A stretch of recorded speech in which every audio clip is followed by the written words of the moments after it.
Salut à tous. Eh bien ça y est, nous voilà déconfinés. Mais il pleut. Il pleut, Il pleut, oui. mais on est déconfinés quand même. Oui, mais il pleut toujours. Enfin, on peut sortir. Enfin, on peut aller au resto, on peut aller boire un coup, on peut aller voir des copains, on peut tout faire. Non, parce que c'est fermé. Comment ça, c'est fermé? Bah oui, c'est fermé. Bah alors on fait quoi? Bah, je... On n'a qu'à aller chez le coiffeur. Ah oui, j'avais oublié ce petit détail. Ah oui, je sais, on va remettre les enfants à l'école. C'est fermé. En tout cas aujourd'hui. Non. Si. Mais alors, qu'est-ce que ça veut dire être en vert finalement? Parce que on ne sait pas. Hein. Moi, on entend, on peut sortir, on peut faire tout ce qu'on veut. Et en fait, on ne peut rien faire. Moi, j'ai pris des notes et j'ai un peu regardé. Ça veut dire qu'on se base sur la circulation active du virus. Ça veut dire aussi qu'on se base sur l'attention hospitalière, sur les capacités en réanimation. En gros, ça veut dire que si vous êtes malade, on peut vous accueillir. Et en plus, sur la couverture des besoins au niveau des tests. Donc, ça veut dire que moi, ma région, PACA, est en vert parce qu'on a tout ça. Alors, apparemment, puisque nous sommes en vert, il va y avoir la réouverture des parcs et jardins. C'est dommage, on travaille. En télétravail. Oui, en télétravail, parce que sur le fond, on n'a toujours pas le droit de retourner bosser. On peut parcourir 100 km pour certains besoins apparemment essentiels. Je connais personne à 100 km. Et surtout, vive la liberté. On n'est plus obligé de sortir avec une attestation. Enfin, moi j'en pouvais plus des attestations. C'est d'ailleurs aussi une des raisons pour lesquelles je ne sortais pas. Parce que j'avais toujours l'impression de faire quelque chose d'illégal. Moi je pense que ce que je vais faire en attendant le premier bilan du gouvernement dans 3 semaines, c'est que je vais plus ou moins rester en confinement. C'est-à-dire que je vais sortir vraiment pour des besoins essentiels. Il faudra aller faire les courses à un moment donné pour 2-3 trucs. Et la majeure partie du temps, je vais rester à la maison. Je vais encore limiter mes sorties pendant, allez, au moins 3 semaines. Le temps que le gouvernement nous dise ce qu'on peut faire, s'il réouvre les bars, les cafés, tout ça. Et ensuite, pour le moment, on ne remet pas notre fils à l'école parce que, de toute façon, les conditions ne s'y prêtent pas. Et puisque je suis là, à la maison, en train de télétravailler, je peux quand même avoir un petit œil sur lui. Ça sera quand même préférable. Alors, pas forcément dans l'ordre, mais on va dire merci qui? Pas merci Mamie Nova, mais merci les caissières. Parce que pour certaines, elles ont même tenu des caisses spécifiques pour le personnel soignant. On va dire merci à tout le personnel soignant et tout le personnel hospitalier qui a continué à travailler durant toute cette période et qui va encore en baver pas mal. On va remercier les éboueurs aussi parce que sans eux, nos poubelles, on les aurait encore dans la maison. Alors chez nous à Marseille, bien sûr, fini parti, tout ça, gna gna gna, feignasse, ils travaillaient pas beaucoup. En attendant, ils étaient là. Les routiers, parce que sans eux, les routiers, on n'aurait rien eu dans les magasins, on n'aurait rien eu à manger.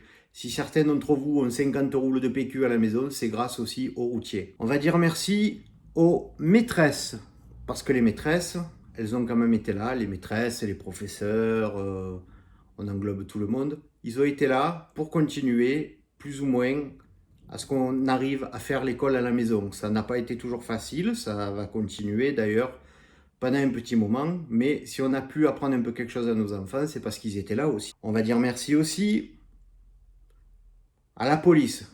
Pas toujours sympa, mais quand il y a de l'ordre à mettre, il faut quand même qu'ils soient là. Donc merci la police, merci d'avoir essayé en tout cas d'assurer notre sécurité.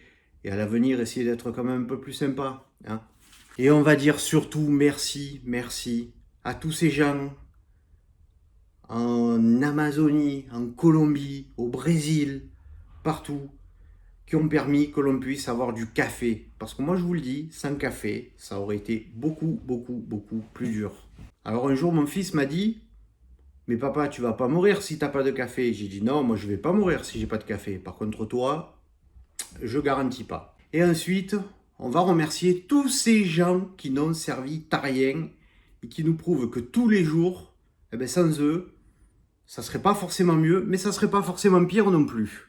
Et que sûrement, il y a beaucoup de choses à changer là-dedans. On va remercier l'Assemblée nationale et ses députés qui, de toute façon, pour la majorité, a voté ce que le gouvernement lui a dit, qui, pour l'opposition, de toute façon, a bossé, a dépensé de l'argent public sur des propositions qui, de toute façon, n'ont pas été écoutées. On va remercier aussi le Sénat pour bien avoir pompé du fric à tout le monde et en donnant des avis qui, de toute façon, ne sont pas écoutés non plus, puisque tout revient à l'Assemblée nationale. Moi, d'ailleurs, je suis pour la suppression du Sénat, mais là, je ne vais pas me faire des copains.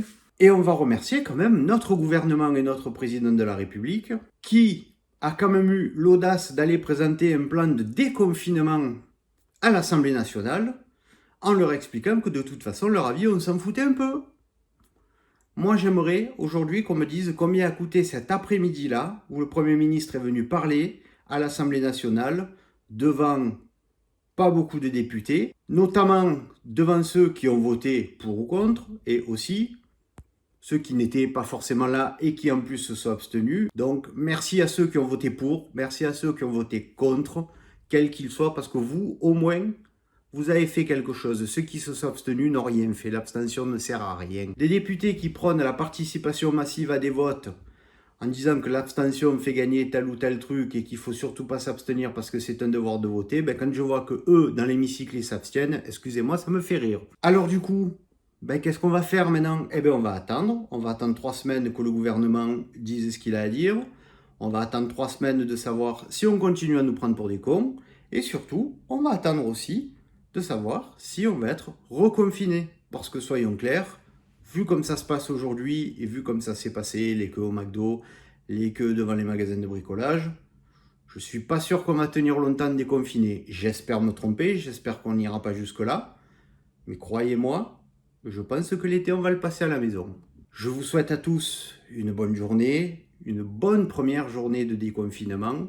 J'essayerai de vous refaire aussi des vidéos de temps en temps pour vous expliquer un peu comment ça se passe. Et puis on verra bien, de toute façon. À bientôt!